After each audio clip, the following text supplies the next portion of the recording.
चलो लोग ध्यान दो। एक्सरसाइज 3.5 4 का पहला ना, ये 4 का पहला सवाल है।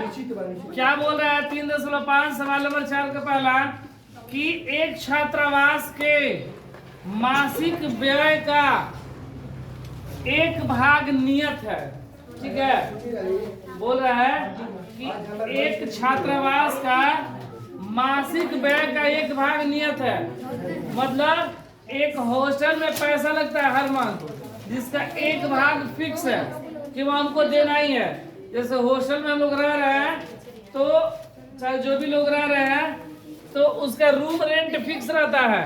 हम महीना में उस हॉस्टल में 1 दिन रहे या 300 दिन रहे, मेरा पूरा रूम रेंट कितने का लगता है? पूरे 1 महीना का। तो रूम रेंट फिक्स है, वही बोल रहा है कि एक भाग नियत है। मान लो रूम रेंट फिक्स है ना, महीना का 2000 4000 जो भी हो फिक्स है, तथा शेष भाग इस पर निर्भर करता है कि छात्र ने कितने दिन भोजन लिया। 2 तरह खर्च होता है, एक है फिक्स चार्ज, जैसे रूम रेंट मेरा फिक्स चार्ज है, और दूसरा यह कि भोजन पर जितना दिन हम लोग खाएंगे उतने का पैसा मेरा लगेगा। तो बोला दूसरा भाग भोजन पर निर्भर करता है। जब एक विद्यार्थी ए नाम का कोई एक विद्यार्थी है, ए को 20 दिन भोजन करता है। ए हॉस्टल में क्या कितना दिन खाया है? 20 दिन। ठीक है, 20 दिन खाना खाया तो उसे 1000 रुपया कितना देना पड़ा? 1000 रुपया। जबकि छात्रावास 1000 व्यय के लिए अदा करना पड़ते हैं। जबकि एक छात्र बी है, उसको 26 दिन वह भोजन लिया है, मतलब वो 26 दिन खाना खाया है। ए 20 दिन खाया है तो 1000 रुपये देना पड़ा, और बी 26 दिन खाना खाया है तो उसे 1180 रुपया देना पड़ता है। तो बोल रहा है कि उस का नियत व्यय, मतलब जो फिक्स चार्ज है रूम रेंट, वह कितना होगा, और प्रतिदिन भोजन का मूल्य, जो डेली खाता है तो उसका चार्ज अलग अलग है। डेली का अलग चार्ज, मतलब भोजन का अलग चार्ज है। मतलब भोजन प्लेट के हिसाब से मिलता होगा तो 50 रुपया 100 रुपया प्लेट जो भी है वो, और रूम रेंट फिक्स है 2000 1500 3000 जो भी है वो। तो ये दोनों चीज हमसे पूछा गया है कि उसका नियत किराया क्या है, मतलब रूम रेंट जो फिक्स चार्ज है वो क्या है, और प्रतिदिन जो भोजन करता है उसका चार्ज क्या है। ठीक है, 2 तरह के विद्यार्थी है। एक ए विद्यार्थी है जिसको 20 दिन का 1000 रुपया देना पड़ता है। एक विद्यार्थी बी है जिसको 26 दिन का 1180 रुपया देना पड़ता है। ठीक है, तो माना कि छात्रावास का नियत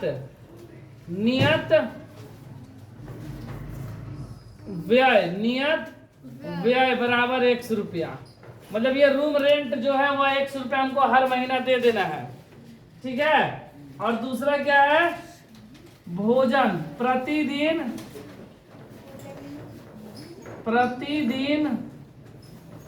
के भोजन पर व्यय, भोजन का व्यय, वो मान लो प्रतिदिन भोजन पे क्या रुपया?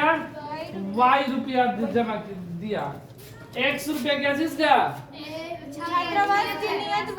नियत व्यय रूम रेंट जिसको बोलो, और भोजन का Y रुपया जो कि हम डेली खाते हैं उसका। जितना दिन हम लोग रूम पे रहेंगे उतना दिन खाएंगे और उतना ही चार्ज देना पड़ेगा, और जितना दिन हम लोग नहीं रहे रूम पर तो हम लोग खाएंगे नहीं तो उसका चार्ज नहीं लगेगा। प्रश्न से क्या बोल रहा है कि ए नाम का एक विद्यार्थी वह 20 दिन भोजन किया।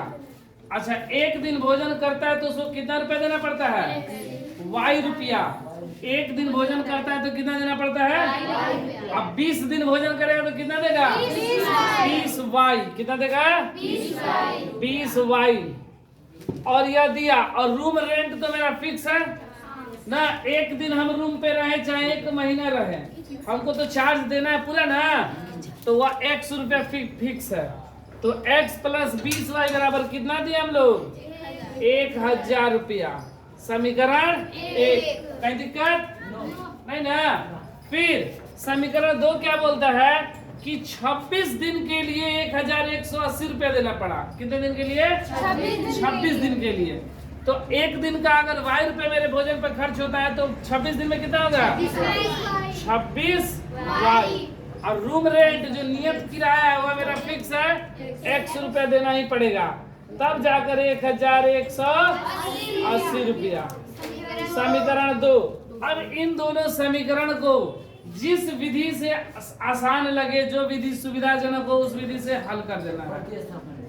हम इसे विलोपन विधि से हल करेंगे क्योंकि ये दोनों बराबर है। बस समीकरण 1 2 को घटा देंगे, हो जाएगा। वैसे जैसे इच्छा वैसे करो। समीकरण 1 तथा 2 को घटाने पर कितना है? x प्लस 20y बराबर 1000, x प्लस 26y बराबर 1100 प्लस है तो ये कैंसिल। 26 में से 20 गया, माइनस का 6y। 26 बड़ा है ना, और ये 0, 10 में से 8 गया 2, 9 में से गया 9 में से गया 9 में से 8 0, 10 में से 8 गया 8, 9 में से गया 1000 वहाँ पे 8 होगा। अच्छा ये बड़ा ना, 1180 में से 1000 घटाएंगे, माइनस का 180 बचेगा। माइनस का 180, 1180 में से 1000 गया, माइनस का 100 y बराबर माइनस का 180 बटेगा माइनस का 6 y बराबर 30। मतलब उसको भोजन पे 30 रुपया प्लेट देना पड़ रहा है। एक दिन भोजन पे 30 रुपया खर्च है उसका।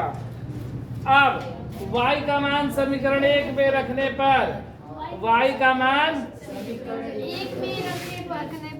समीकरण 1 में रखने पर x प्लस 20y बराबर 1000।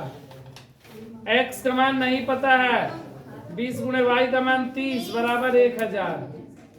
20 थी आई 60, क्या को 0 20 थे 60 को 0 600 बराबर 1000 प्लस का 600 इधर आएगा तो माइनस का 600 400। मतलब उसका नियत किराया 400, रूम रेंट कितना महीने का 400 और भोजन पे 30 रुपया। इसलिए नियत व्यय बराबर 400 रुपया और प्रतिदिन व्यय, प्रतिदिन भोजन पर व्यय ना, भोजन का व्यय 30 रुपया। ठीक है, तो यही मेरा क्या हुआ?